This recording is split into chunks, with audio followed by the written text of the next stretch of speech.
like I'm like the Grinch for the Christmas. The Grinch. The Grinch. Oh my God, yes. I am the Grinch that stole Christmas. I'm actually an earth angel though, because I want good in the world. Is that what Grinch wants? Is that his intention? Is good in the world? He wants everybody to love pure of heart. He doesn't want there to be this fake materialistic world. And so I was getting downloads. I'm very like it's hard for me to get into the Christmas spirit because I'm getting spirit downloads that are not like very uplifting. It's like the bad of, it's like I could see through everybody and it's not cheerful. It's like it's all fake. It's fake. You could see the materialism. You could see the fake smiles and the fake conversations and the fake. And the underlying like manipulation of people's actions and words and how they behave. Everyone's trying to be better than the other one. It's like a competition. It's like somebody baking cookies and bringing them into the office.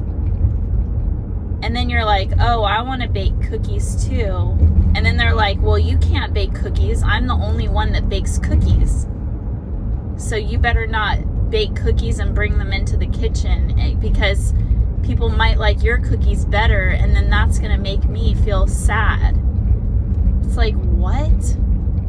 Everybody can bake cookies. You're not special.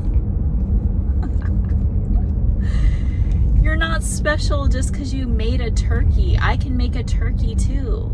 You're lucky that I let you make a turkey. And that I came to your table when I could have done it myself and gone to my own table and done it the way I wanted to do it. So you better be grateful that I came to your table. Everybody needs to be grateful. And you can't be controlling and egotistical and manipulative and try to put other people down because you want to be better than them. Like, oh, you can't make cookies. Oh, you want to try me? I can make better cookies than you can. You want to do a bake-off? And then have everybody vote and see, like, who eats all the cookies? Or who likes my cookies better than yours? Like, go ahead. You want to fight? Like, you want to do a cookie bake-off with me? Like, I'm like willing to do that in order for you to wake up and realize that other people can do just as good as you. And that you're not going to put me down. You're not going to manipulate me and make me think you're better than I am. Just because you made some cookies. I can make cookies too. And I can bring them in the office too.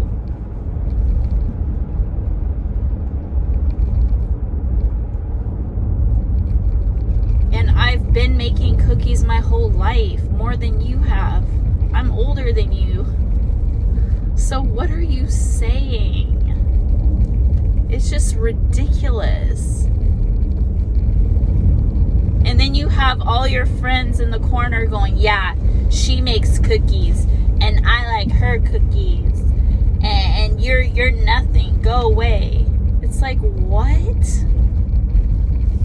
Just because you have these little group of characters that are behind you, it doesn't mean anything to me. Because No, it's about what's right and what's wrong. So no. That's funny.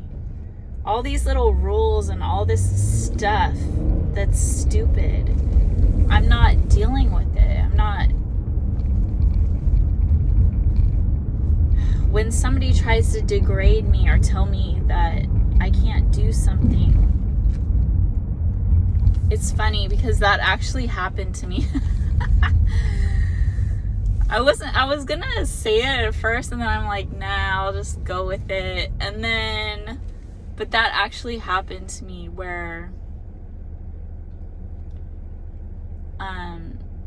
there was this couple, and her husband worked with me in the same department as me, and then she worked on the other side of the office, and she had made cookies, and I don't remember if she gave me a cookie or not. I don't think so. I think she was she just made them and gave some to her husband. Her husband had them. And then I was like thinking like, oh, I want to make cookies too. That's like a normal thing. Like, oh, like that sounds good and I want to do that. Okay, so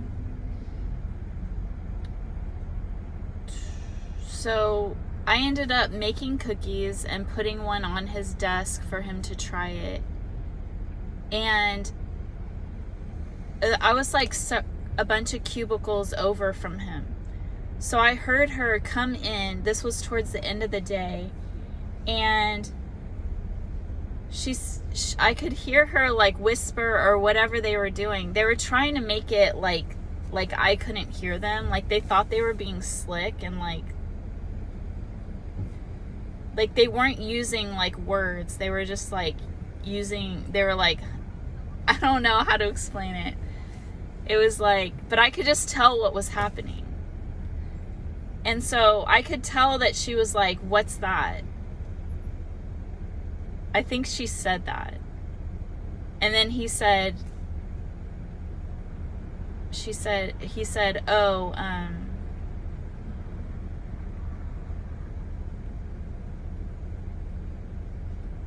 I don't remember the code that they said, but it was like understood that I gave him the cookie.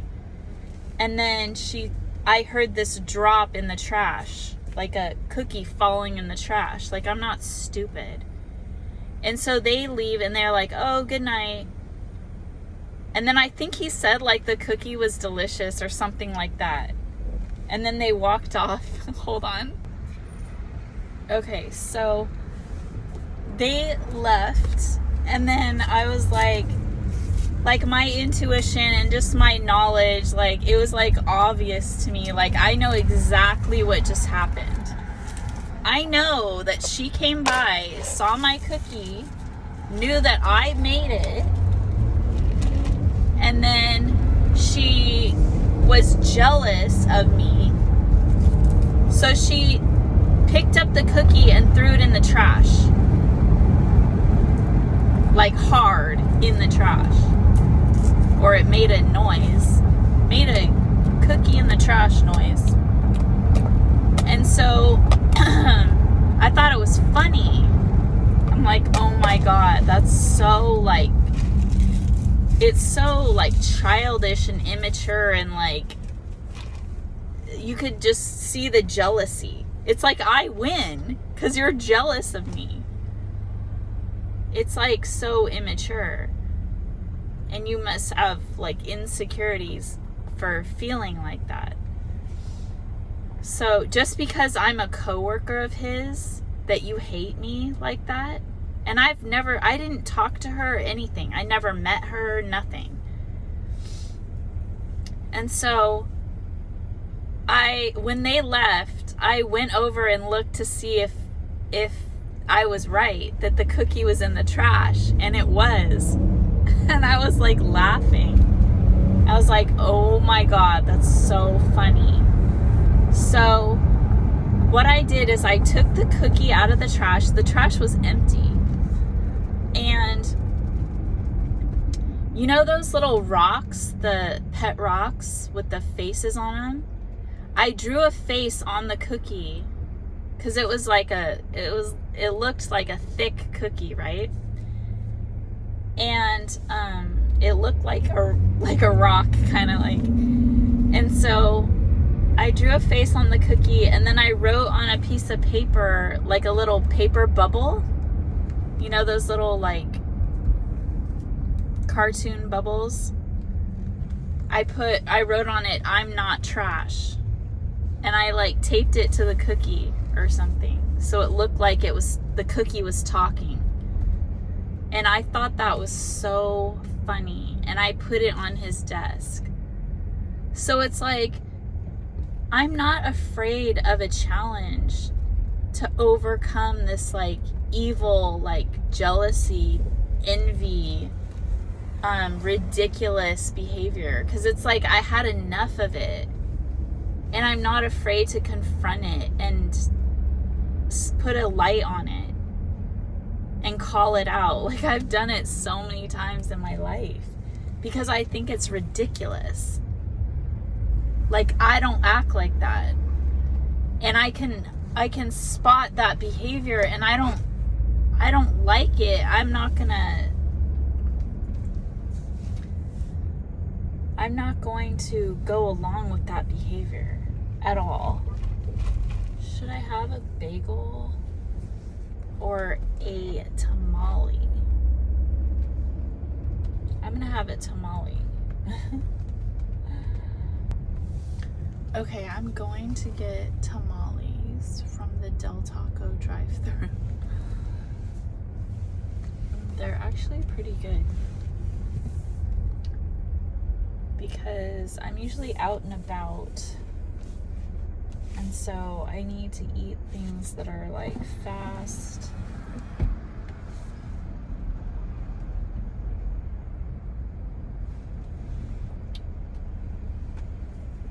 Hello, welcome to Del Taco. What can I make fresh for you today?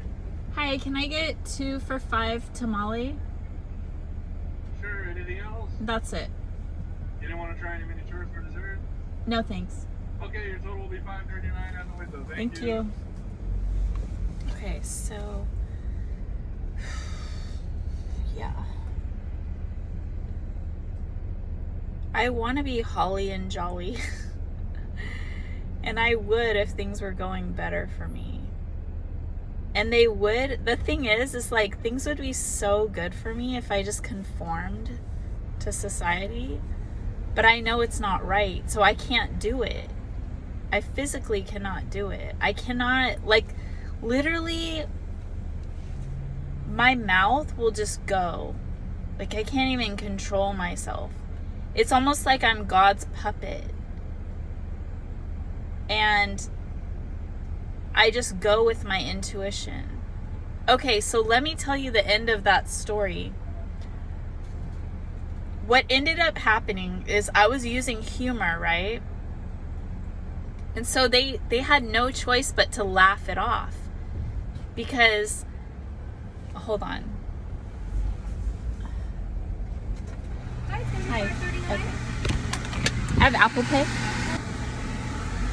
Okay, so this is the crazy part of that story, is that she ended up being in my wedding. She ended up being a bridesmaid in my freaking wedding, and her husband was at the wedding too, and we're all like best friends. She ended up going to my daughter's birthday party, and her daughter and my daughter got along, and we ended up being like great friends. So it's like, what was all this jealousy for? What was all that? I was a married woman with a child, just like her. Like, what was all that? I blew it up. So they had no choice but to laugh about the cookie and then to try to make up. Do you see how that works? It's like people are under the surface jealous and envious, And when it pops up to the surface, even if it's like,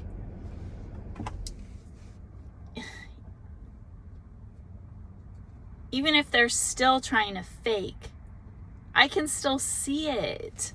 I can still see it, and I'm gonna blow it up.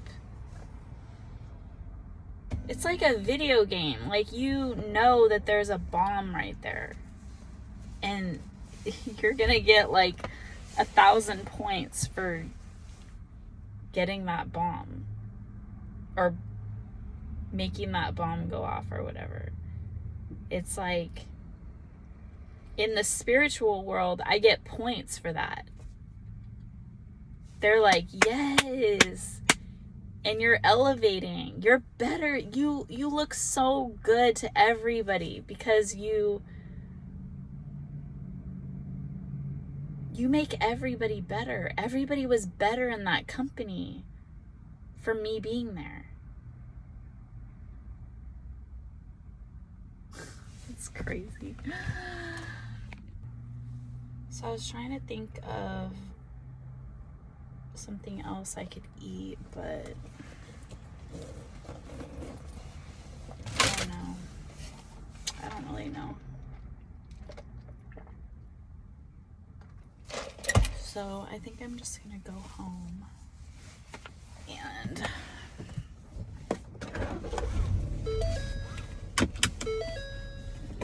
I don't know, eat later when my son gets out of school. So I might have my pre-workout. Alright, so yeah, like I remember like when I'm out in society, like with among other people,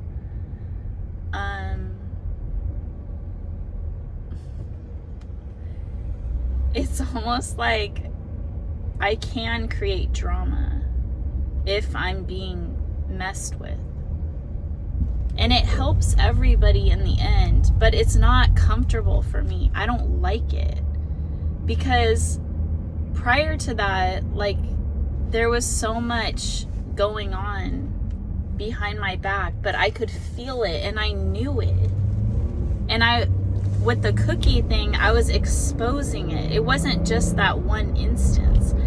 It was like so much torture to me going on that I was just like holding my ground, like being a good person. Like, you can't expose things that you can't see, that other people can't see, because they just deny it. And then you look stupid. They make you look stupid for confronting stuff that you can't see, that nobody else can see. And they'll just point the blame at you. So I'm like an empath. I'm a sensitive person that can feel negative energies towards me. It's like clear as day. When people have ill will towards me and are trying to harm me, I can tell. And so, and they just hate me because I'm good. And because they're jealous and envious and they don't like the spotlight being on me. Whether it's my physical appearance or my intellect, they want to lower me. They don't like it. And so I always go in with a positive attitude, and I'm not thinking that at all. I'm just thinking like I'm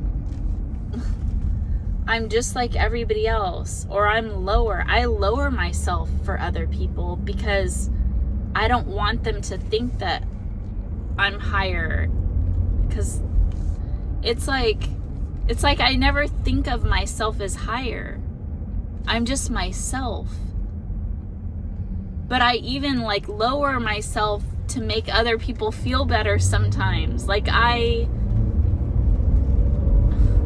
because I could see people's insecurities. I can see their hatred. I can see their envy. And it's like,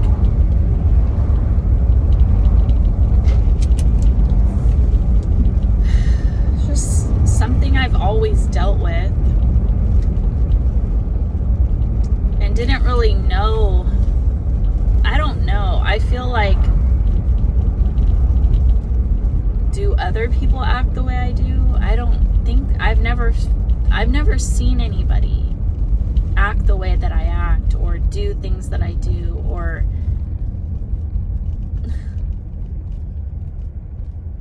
I don't know. I don't know if there's others out there like me. But I don't put up with stuff because it's harmful to me. So the thing that I wanted to say was that I would cry. I would be like in agony inside because it hurts so bad when people don't like you and they hate you and they're trying to hurt you and they're doing all these things behind your back that you know that they're doing, but you can't call it out. There's nothing you can do about it. And it's painful. And it's not fair.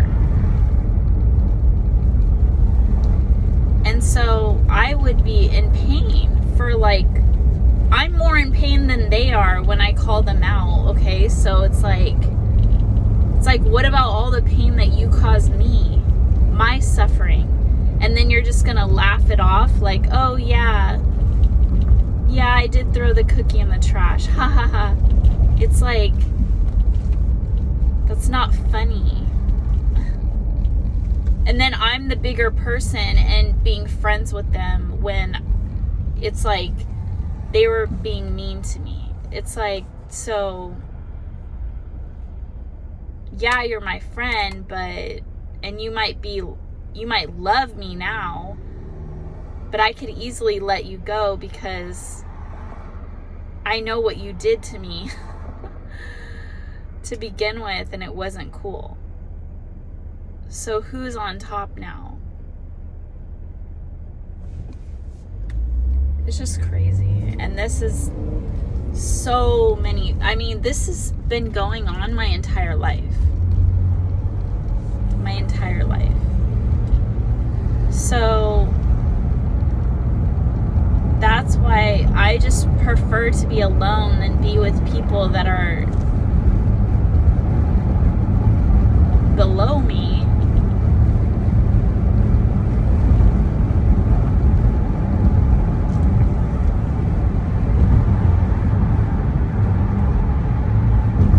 And then sometimes it's like I feel like there's people that I would want to be with or be friends with, but they don't like me. And that happened to me at that company as well. So there was this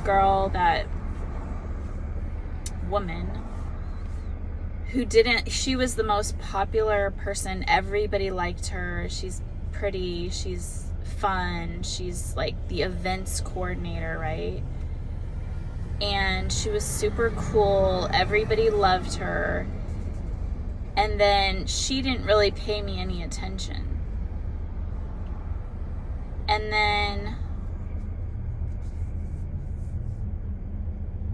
then she started she worked in the same department as me with that other guy. And they were friends and stuff. And she's very confident and outspoken and sure of herself and stuff. And so she, I guess, decided she wanted to get to know who I was. Probably after the cookie incident, actually. She probably had respect for me after the cookie incident. She's probably like, who is this person that everybody's talking about in the office, right? And so she tries to get to know me, and then it's a long story, but we ended up becoming best friends. And she used to model, and I told her, I used to model too. And in those days, modeling was different, okay, than it is today. It's like there was no Instagram or anything like that. So it's like you actually had to go out and work like normal jobs, You had to really work to do that. Hard to explain, but these were actually fashion shows, runway shows and stuff like that, okay? And working with photographers and all that. So, okay. But I wasn't anything. I was just like, it was a hobby of mine, right?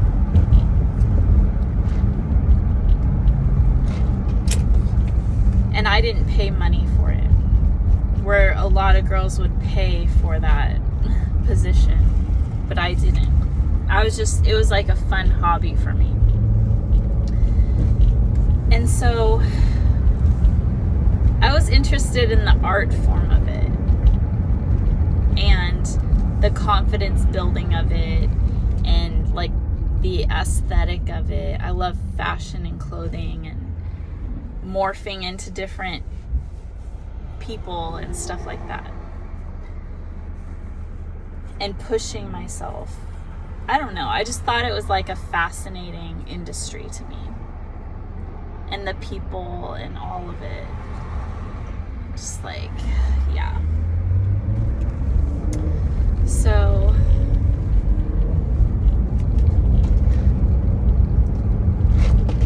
yeah. So that girl, she ended up being my maid of honor in my wedding. My best friend.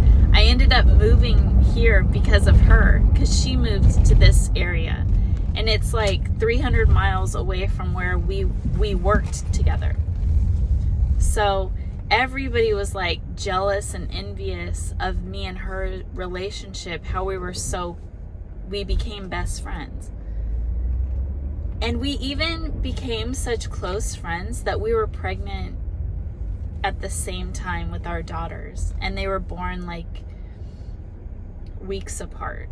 Like, I think it was 3 weeks apart.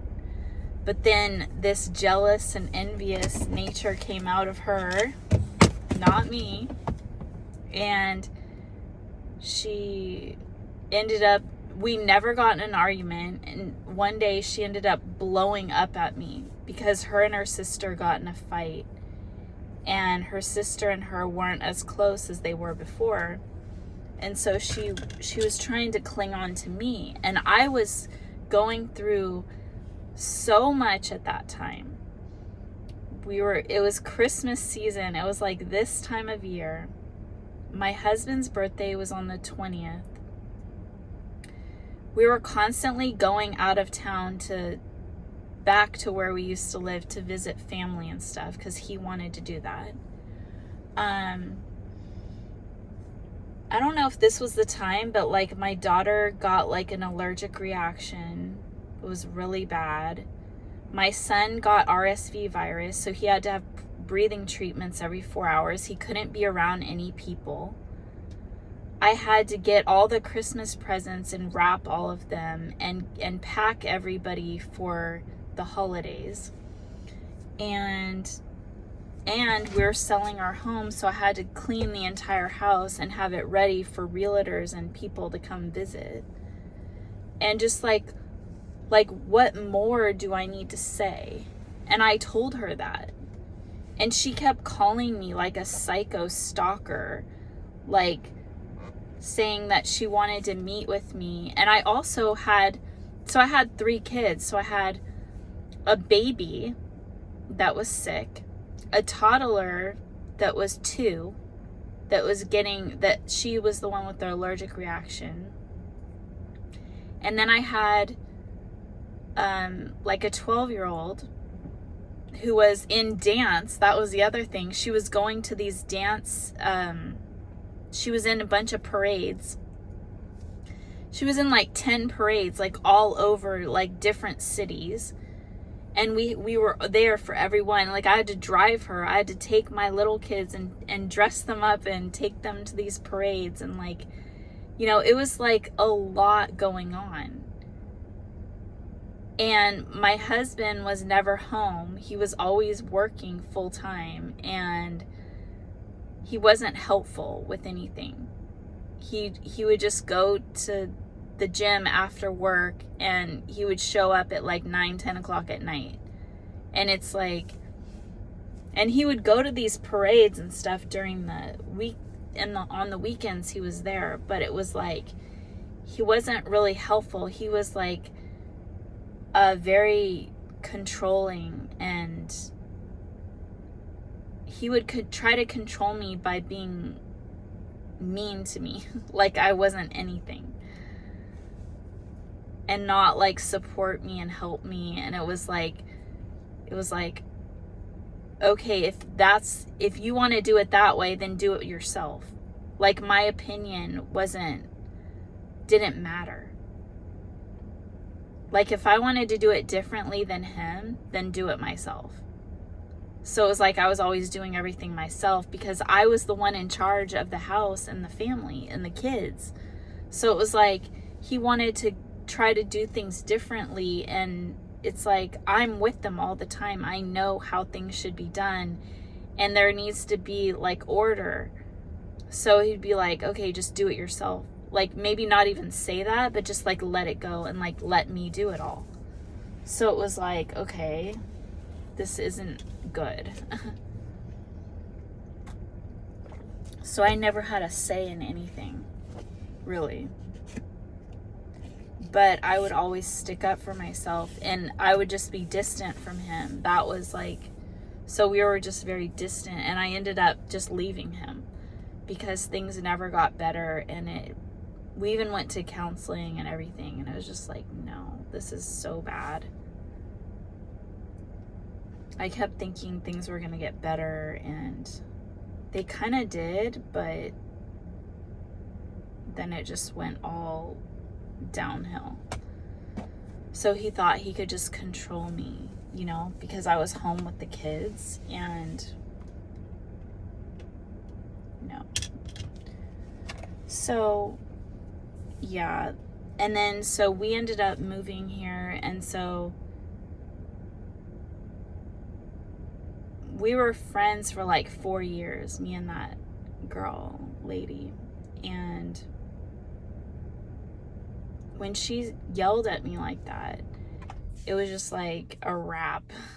I was like, she just left a voicemail on my phone, like yelling at me, saying all this stuff. And it's like, that was not even true. And so it's like, she was acting like a psycho stalker, calling my phone like a jealous girlfriend or something. And I couldn't deal with it. I was dealing with so much stuff, and I was on the phone with her one night for like hours and hours, and I told her what was happening, and I gave her attention, and I was trying, but my baby was crying in the background. There's things I needed to do. I couldn't be sitting on the phone talking to her and gossiping or whatever it was. I didn't have time for that. So it's like she started getting upset with me and like freaking out, and then spazzing out on me. It's like, no, no, you don't do that to me.